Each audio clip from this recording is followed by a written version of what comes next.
विद्यार्थ्यांसमोर अखेर मोदी सरकार झुकलं। धर्मेंद्र प्रधानांचा राजीनामा राष्ट्रपतींकडून मंजूर। केंद्रीय मंत्री प्रल्हाद जोशी यांच्याकडे शिक्षण खात्याची अतिरिक्त जबाबदारी।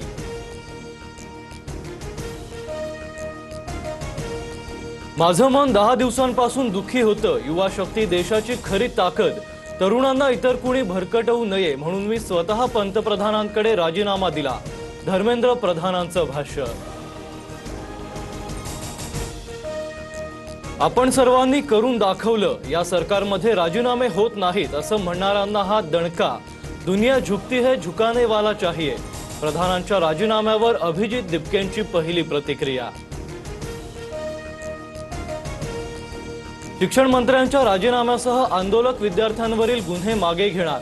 आत्महत्या केलेल्या नीट विद्यार्थ्यांच्या कुटुंबियांना भरपाई मिळणार। सीजेपीच्या तिन्ही मागण्या सरकारकडून मान्य। आंदोलन मागे घेण्याची घोषणा। धर्मेंद्र प्रधानांच्या राजीनाम्यानंतर मुख्यमंत्री देवेंद्र फडणवीसांची तातडीची दिल्ली वारी। भाजपच्या वरिष्ठ नेत्यांची भेट घेऊन फडणवीस नागपुरात। भेटीबाबत प्रचंड गुप्तता, सूत्रांची माहिती।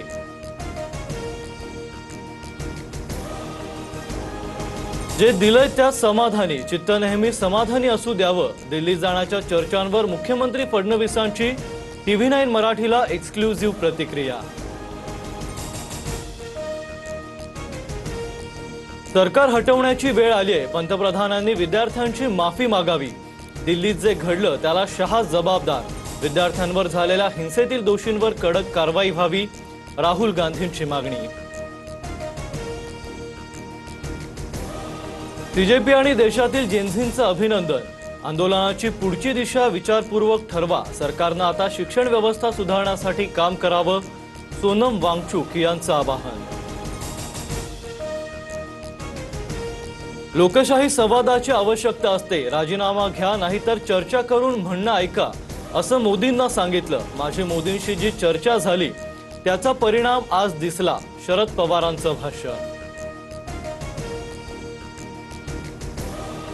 तिरंगा मार्च होणारच। शिवाजी पार्कवर तरुणांचा विजयोत्सव साजरा करू। तरुणाईला सहभागी होण्याचं उद्धव ठाकरेंचं आवाहन।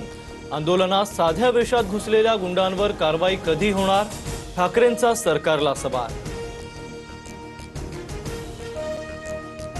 जेनझीनं सरकारच्या झिंज्या उपटल्यात। तरुणांनी देशाला भीतीच्या छायेतून बाहेर काढलं। मुंबई आणि महाराष्ट्र पोलिसांचे आभार। त्यांनी दिल्लीसारखी परिस्थिती होऊ दिली नाही।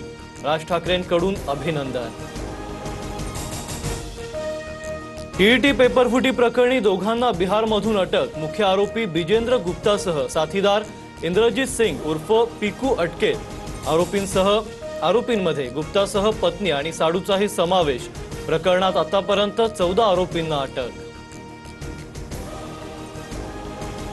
मुसळधार पावसामुळे पहलगाम मार्गावरील अमरनाथ यात्रा तात्पुरती स्थगित। बालटाल मार्गावरून यात्रा सुरू राहणार। काश्मीरचे विभागीय आयुक्त अंशुल गर्ग यांची माहिती।